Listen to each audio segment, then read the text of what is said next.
മഹാനായ പ്രവാചകൻ സല്ലല്ലാഹു അലൈഹി വസല്ലം ഓർമ്മപ്പെടുത്തി, ആരെങ്കിലും വുദു എടുത്തതിന് ശേഷം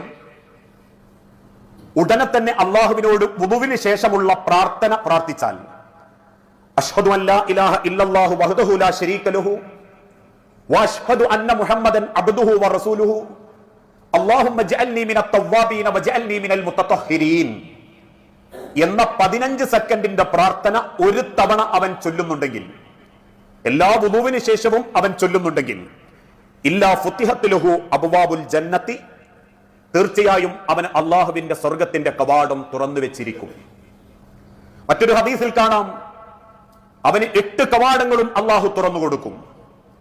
പലപ്പോഴും വുദു എടുത്ത് പോരുന്ന സമയത്ത് ഒരുപക്ഷെ ശ്രദ്ധക്കുറവാവാം, സൂക്ഷ്മതക്കുറവാവാം, വേണ്ടത്ര അറിവില്ലായ്മയാവാം.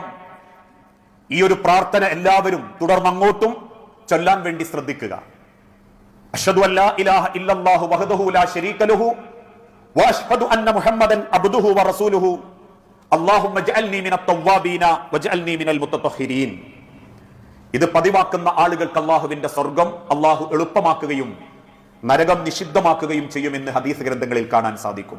നിസ്സാരമായ ഇത്തരത്തിലുള്ള കർമ്മങ്ങൾ എളുപ്പത്തിൽ ജീവിതത്തിൽ സ്വീകരിക്കുമ്പോൾ അതൊരു വലിയ മാറ്റത്തോടൊപ്പം ജീവിതത്തിന്റെ ബർക്കത്തിനും കാരണമാകും.